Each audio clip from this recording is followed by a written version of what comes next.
Erantzunkizun sozialari buruz hitz egitea gatoz, eta zer da erantzunkizun soziala. Askotan modan dagoen kontzeptu bat da, eta buelta batzuk eman da, argi eta garbi dago, orain arte enpresak erantzunkizuna ekonomikoan zentratzen zutela, eta haratago doan kontzeptu bat dela. Bai ingurumena eta bai gizartea eta komunitatea balioan jartzen duen kontzeptu bat dela.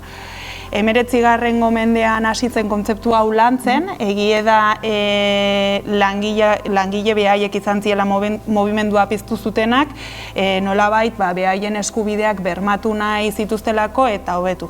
Kontzeptu honen prozesua oso ezberdina izan da denboran zehar, baina esan daiteke gero fundazioak, lan intsertziorako enpresak sortu zirela, desgaitasuna duten pertsonentzako ere zentru bereziak ere, eta gero, enpresa formatu desberdinak ere sortu zirela kontzeptu hau lantzeko.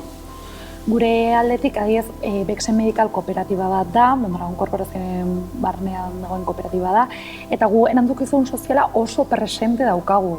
Eta gure egunerakotasunean bizi egiten dugu gure balioetako bat delako. 19. mendean kooperatibak ekarpen aktibo eta voluntario bat egiten hasten dira gizartea, ingurumena eta ekonomiaren evoluziolarako. Guretzako oso garrantzitsua da, azkenean, gizartearen kolektiboaren evoluzioa. Eta hori kooperatibatik bultzatzea, guretzako oso garrantzitsua da eta positiboa. Egia da leheno batik bat kooperatibak bultzatzen zuten gauza bat zela, eta orain geroz eta gehiago ikusten dugu gizarteak eskatzen duela. Eta horrek ontara batzen diren enpresak, enpresa erakargarriagoak izango direla, gizarteak eskatzen duelako. Orduan, azkenean baliontara batzen garen momentuan, talentu gehiago erakarriko dugu eta denentzako onuragarria dela iruditzen zait. Zorionez, kontzeptua sortu zenetik aurreko mendearen bukaeratik gaur egun arte asko aldatu da, eta nire ustez bilakaera positibo bat izan du. Eta gero eta gehiago, bai kontsumitzaileak, bai enpresak, ardura hartzen dugu horretan, gizarte erantzunkizunari buruz. Egia da, erantzukizunaren barruan, barne erantzukizun bat daukagula eta kanpo erantzukizuna ere oso garrantzitsua direnak eta honen parte dena, ezta? Gure kasuan, gizarteratzeko eta laneratzeko enpresen kasuan gizarte erantzunkizuna guri lotuta dagoen kontzeptu bat dela. Hau da, gizarteratzeko eta laneratzeko enpresa bat ekintza ekonomiko bat sortzen du, baina helburua ez da hori, baizik eta langileak eta laneratzeko langileen ibilbideak ahalbidetzeko. Gure kasuan, 3 urte ematen dituzte langileak gehienez gure enpresetan, eta beti dekogun helburua da pertsona horiek ibilbideak amaitzean, enpresa arruntetan sartzea edo igarotzea deitzen duguna. Argi dago, gure barne erantzukizunak argi daukagu, baina oso positiboki ikusten dugu, oso ondo ikusten dugu, gero eta enpresa gehiago horretan sartzea. Gu barne erantzukizuna adibidez, Sutargik egie da baita ere azkenen bera bezala sortu zela pertsonen ongizaterako eta lan munduratzerako. Guk desgaitasuna duten pertsonen laneratzea eramaten dugu aurrera, eta azken urteotan baita ere azterketa arriskun dauden pertsonen laneratzea. Orduan azkenen gu bilakatzen gea enpresa bat, non egie da ekonomikoki irabaziak lortu behar ditula, baina baita ere nolabait erramienta bat gara. Esan nahi dut, beste enpresak kanpo erantzunkizun hori lantzeko gure laguntza behar balin badute edo nahi balin badute hortxe gaude. Ze azkenen bai desgaitasunarekin edo bazterketakin egiten dugun pertsonak lan, badakigu gure enpresak berez momentukoak dirala eta inklusio erreala lortuko zala enpresa horiek desagertzen balin badira.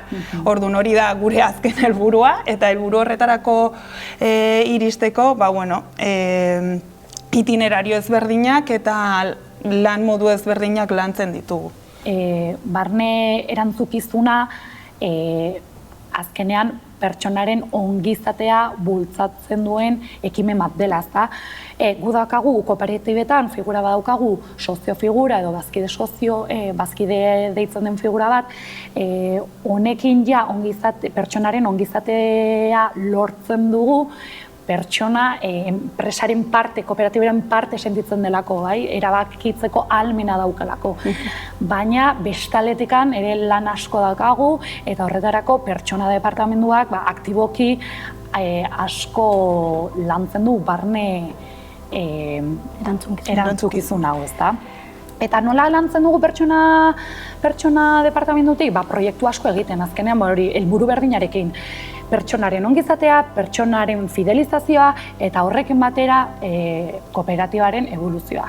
Nolako proiektuak egiten ditugu, adibidez, berdintasun plana, formakuntza plana, azkenean beti hitz egiten ari gera pertsona estrategiaren erdigunean dagoela eta beti pertsonaren ongizatea eta pertsonaren eboluzioa nahi dugula.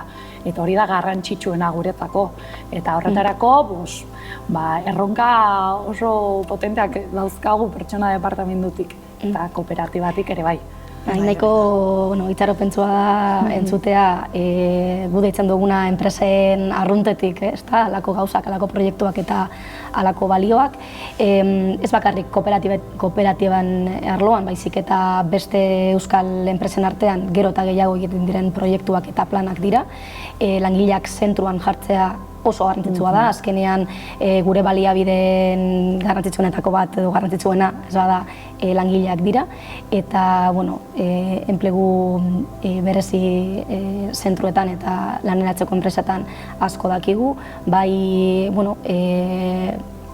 kolektibo bereziekin egiten dugulako lan, bai kalteberatasun egoeran dauden pertsonekin, bai desgaitasun bat daukaten pertsonekin, eta azkenean anistasun hori eta ekitate hori ere bai landu behar da, bai gure enpresetan, bai enpresa arruntetan edo gure euskal enpresa ehun horretan guztietan, ezta? Sartzen garen eragile guztietan. Barneratu behar dugula pizkat gizarte erantzukizun hori barnera begira. Hori da, azken batean gizartean hitza dan bitarte horretan enpresak ere anitzak izan behar dute eta hortan lan egiten ikasi behar dute. Ez da erronka erresa, baina egie da hortan egin beharra dugula lana eta geroz eta baliabide gehiago sortzez ari dirala sortzen. Eta kanpo erantzukizunari dagokionez, egie da orain nahiko pilpilean dagoela ingurumena, jasangarritasuna eta hori dana. Egie da guk zutargitik bazterketa arriskuan munduan sartzen hasi ginenen argi genuken bai nahi genula garapen jasangarria eta kontun izatea eta hortikan proiektu bat martxan jarri genuen eta gaur egun ikusten dugu erronka handi bat dela Gipuzkoa mailan eta enpresetan ze etorkizuna berde izango da ez da izango eta egie da horretarako ere diru laguntza ugari ari direla ateratzen, ez? Nolabait enpresak aldaketa hori egiteko. Orduan mendikan hori dela bidea esan beharra dago eta gaur egun hola da, diru laguntza da saritzen da eta ondo dago eta orain da momentua erantzukizun soziala ora lantzeko, ez behin ja legez izartzen digutenen, ze orduan jazta izango hain erresa, ez? Eta guk zer egiten dugu kanpo erantzukizun hori lantzeko, balde batetikan enpresia aholkularitza, guk egie da lan intzertzioan programa konkretuak baditugula, orduan enpresetara pertsonak joaten dira, praktikak egiten dituzte, eta lan kontratu hori egiteko ze diru laguntza dauden ere esaten zaie. Normalki eskualdeka izaten dira diru laguntza horiek, orduan askoz ezailagoa da jakitea, ze batzutan da segunda enpresa nun dagoen kokatuta edo segunda nun dagoen pertsona erroldatuta. Orduan azkenen egiten dugun lan horrekin askoz erresa erresagoa izaten da eta geroz eta enpresa gehioen animatzen dira horrelako proiektuetan parte izatea. Gu kooperatibetan, emaitza positiboak dauzkagun urteetan, egiten duguna da emaitza positibo hori gizartean berrinbertitu. Horretarako langileei eskatzen diegu, pixka bat esatea zeinekin o ze entitatekin gustatuko litzaiekin kolaboratzea. Kontuan hartzen dugu beti izatea inguruko elkarte bat, osasunarekin zerikusia daukan elkarte bat ere bai, baina denetatik ateratzen zaigu, adibidez 2021 atera zitzaigun pausoka elkartearekin kolaboratzen egon gera, gero ere bai kolegio enfermeria, gero ere bai jangela sozialarekin, Hernaniko arrauntaldea, Zutarrirekin aspalditik daramagu kolaboratzen. Hortik aparte ere bai beste kolaborazio batzuk egin ditugu, adibidez pandemia garaia maskarilla asko eman ditugu, Ukrainiako gerran ere bai, eta gero pixka bat zuei dagokionez lan insertzio horretan ere bai Emaktibarekin, Batzerekin eta Orsoalderekin asko kolaboratu dugu. Eta horren inguruan bai lanketa asko egin dugu. Bai, gizarteratzeko eta laneratzeko enpresen kasuan, kanpo erantzunkizunaz hitz egitean, oso lotuta dago egiten dituzten ekimen ekonomikoekin, ezta? Adibidez, gure enpresa handienak berziklapenan eta hondakinen kudeaketan egiten dutelan, eta hori uste dugu betidanik izan dela ingurumenarekin dekogun ardura bat. Aldi berean, barne erantzunkizun hori lantzen dute langileekin eta bere izaerarekin, eta bestaldetik kanpo erantzunkizuna Google hartzen dugu, azkenean, inguruan dekozun eragile sozial eta ekonomi guztiekin ardura hori lantzen, ezta? Guztiok dakigu, badaudela enpresak gauzak ondo egiten dituztenak, eta badaudela enpresak gauzak ezain ondo egiten dituztenak, eta kontuan hartu behar dugu ere bai zeintzuk dira gure bezeroak, baina zeintzuk dira gure hornitzaileak, ze bankuekin lan egiten dugun, hau da, gauza asko izan behar dugu kontuan, ezta? Oso ondo dago enpresetatik proiektuak egitea eta dirua eta finantzaketa argi dago beharrezkoa dela, baina gure bai, gure enpresa bakoitza egiten dituzten kontratazioan edo erosketan ardura hori ere bai sartu behar dugu. Hori da zeharkako gauza bat edo printzipio bat bihurtzea erantzunkizuna, ezta? Eta bestaldetik enpresen arteko harremanak eta aliantzak landu behar ditugu. Hau da, enplegu zentruetan eta laneratzeko enpresetan lan egiten dituzte langileak, bere helmuga da lan merkatua, lan merkatua arrunta. Eta azkenean laneratzeko enpresa bat edo enpresa arrunt baten artean sortu ahal diren harremanak, oso ondo ikusten ditugu. Azkenean, gure langileak 3 urte pasa ahal dira enpresa bakoitzan edo laneratzeko enpresan, eta bere helmuga da lan merkatuan sartzea, ezta? Orduan, inguruko enpresekin harreman ona badu edo aliantzak sortzen baditu, primeran. Hori ere bai besteen enpresen edo beste enpresen erantzunkizuna lantzeari laguntzen dio, ezta? Bai, hori da, azken finean nik uste, naiz eta beti enpresen artean ikusi dan kompetitibitate argi bat egia dela iritsia momentua nolabait, ziur beti egongo dela, ez? Baina aliantzak eraiki behar diela eta ja ez dela bakoitzak bere hain, baizik eta dagoena nolabait danon arten erabili eta konpartitzea. Eta azkenik, nola ikusten dugun gaur egun Gipuzkoa maila, Euskal Herri mailan enpresan erantzukizuna, nik uste egia esan aurrera pauso handiak eman direla, baita kontzeptuak nola aurrera egin duen eta baita ere ez, belaunaldiak nola ari direna aldatzen. Eta nik uste hau oso garrantzitsua dela nola pertsona bakoitzak bizitzen duen gaur egun lanarekiko jarrera. Leheno egia ezan baita ere pertsonak lana ikusten zola dirutza edo soldata batengatikan, eta geroz eta gehiago ikusten da belaunaldi berriak zeo zer gehiago behar dutela edo behar dugula, eta orduan enpresak sortu beharra ditugu baita horretarako.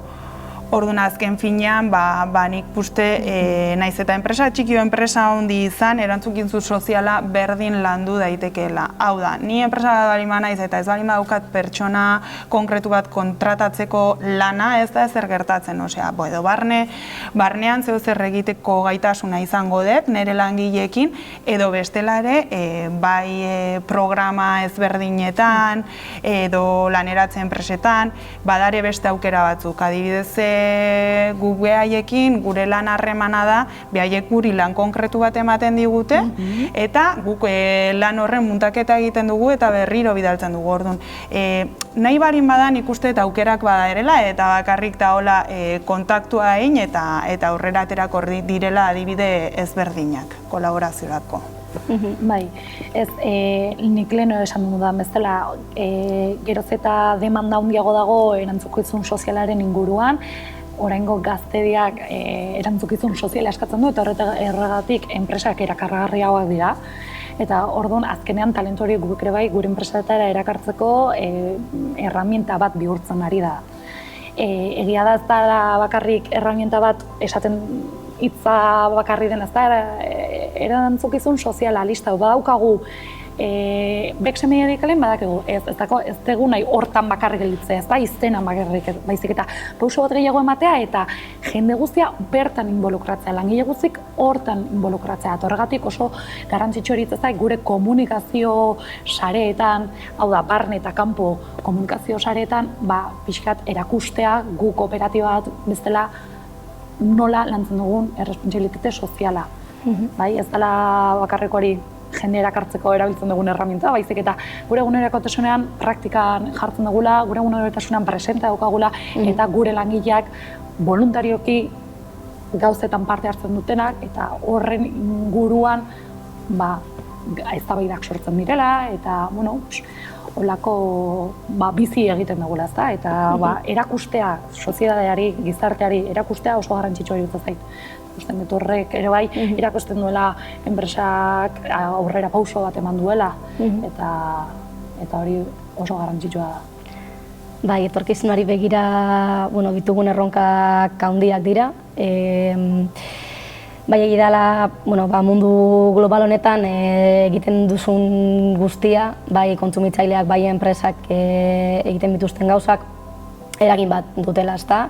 Eta gugan edo haiengan dago eragin hori positiboa ala negatiboa izatea, ezta? Adibidez, gizarte kohesio handia duen gizarte batean bizi nahi baduzu, aurrera pausoak eman behar dituzu norabide horretan, ez kontrakoan. Edo ingurumena garbi bat eta ingurumena zaindu nahi badugu, ez dugu bakarrik hori, ezta, gure etxean hondakinak esaten da, banandu edo, baizik eta egunerokotasun produktibitatean eta egunerokotasun praktiketan eta ekintzetan kontuan hartzea hau guztia.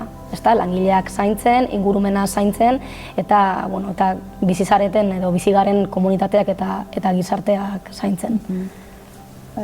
Ez gelitzea hitz batean, ezta? Hori da. Errespontsabilitate soziala, listo, ez, baizik eta aktiboki parte hartzea eta hori bultzatzea ekimen desberdinen bitartez. Denen artean lortzen dugu, eta horrela pausoak egiten ditugu honen baitan, ezta? Oso ondo, bi esker.